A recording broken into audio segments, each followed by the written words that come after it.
Hey guys, this is Josh with Down to the Roots. It has been 4 days since I introduced my red worms to this new bin, and they have more than likely went through all of the food that I had in there from the original setup, so it's time to feed them.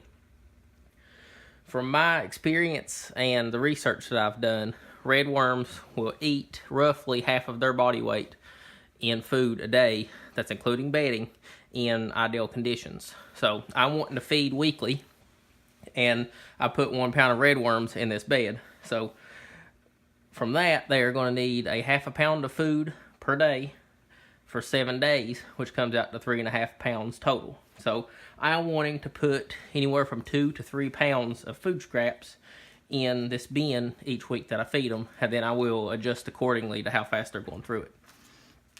So right here, I have my scale. We turn it on. Turn the backlight on so you can see what I'm doing.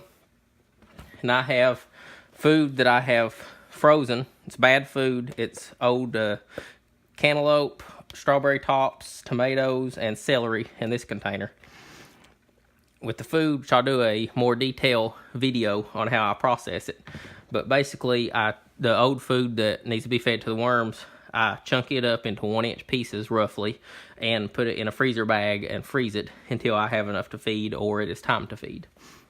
So all I did to this was I just set it out, let it thaw out, drain the majority of the juices off of it, and put it in this cup.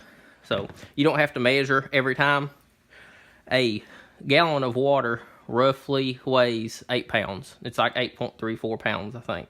And the damp food scraps like the strawberry tops and the cantaloupe and melons and stuff, you could say roughly weighs like water if you were just estimating the food volume wise. So you can say that 1 quart, which is the size of this container, is going to weigh roughly 2 pounds. So if you were wanting 2 to 3 pounds, you need 1.5 of these full of chunked up food scraps, just volume wise. Or if you have a scale like I do, you could measure it out and know for sure what you're giving them.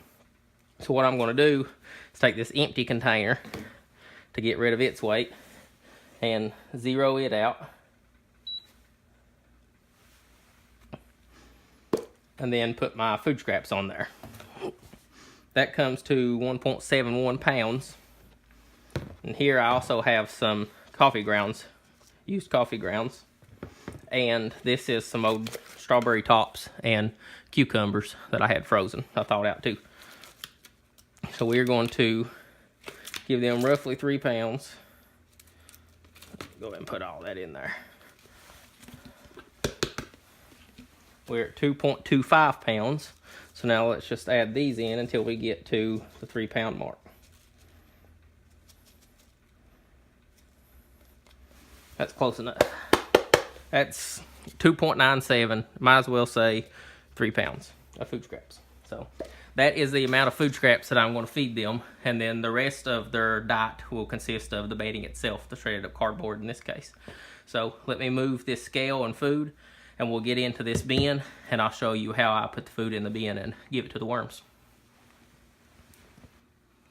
Okay, so I have the lid off the bed. I've come in here a few times over the last 4 days and dug back the bedding and looked at them just to make sure that their damp bedding is the right moisture level and to make sure they're all right. But they have done perfect for the last 4 days. None of them has tried to climb up and escape. And every time I dig into the bed, they're just scattered out, munching on the food. And I have actually found a couple that was mating. If I do find some while I'm videoing, I will show you what they look like whenever they are together, making more worms. But what I'm going to do to feed this, normally feeding a bed, I will feed half of the bed completely at one time.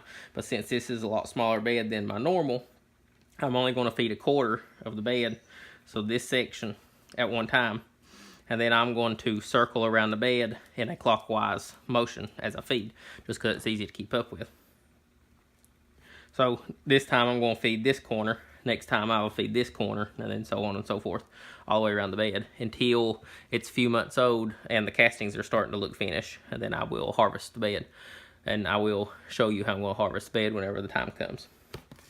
So to feed them, all I do is rake back this bedding and get down to the damp bedding.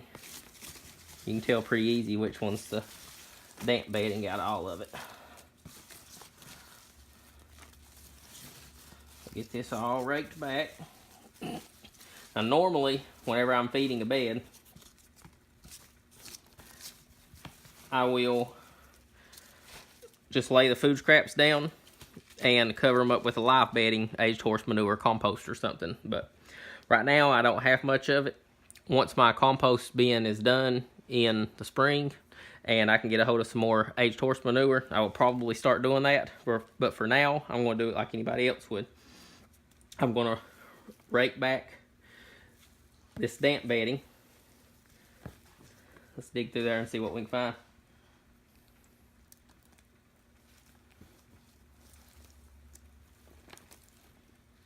See a few worms here and there. They're scattered out in the bed pretty good because all the food scraps were scattered out in the bed. But once you start feeding into one spot, they will accumulate in that one spot. But to feed the bed, I'm going to rake back some of this bedding. I'm going to put all my food scraps in here and then cover them back up with the damp bedding. That way the food scraps aren't sitting on top of the bed, and it's easy for fruit flies and stuff to get into them. So to start, since these food scraps are kind of damp, I'm going to put a couple of handfuls of my shredded paper and cardboard in the bottom to help soak up the moisture from some of it. But digging through the bed, it has lost a little bit of moisture, so I'm not going to put that much dry bedding, and the moisture from these food scraps will keep it the right dampness for me.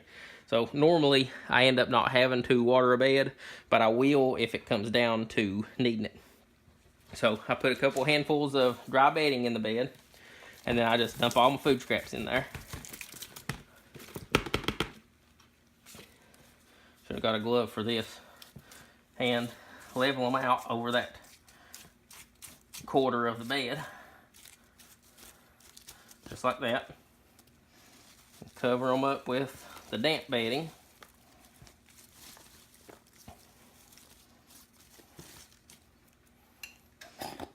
I'm going to go ahead and sprinkle me a little bit of crushed eggshells, processed eggshells, on top of it. You don't really have to measure it, but I'm wanting to put roughly a tablespoon or so on top of there. So we'll say that's plenty. Then cover it back over with your dry bedding. And that's all there are to it. I will find me a piece of wood. I usually leave me a piece of wood on the spot that was fed last, or a popsicle stick or something. So I will find me something to lay on this to make sure that I remember where it was fed at. But that's all there are to it. I'll do a video in maybe a couple weeks or so unless something crazy happens, and just give you an update on it from time to time, and whenever it comes time to harvest, we'll harvest it. So thanks for watching. Subscribe if you want to continue following this bid, and thanks for watching. Bye.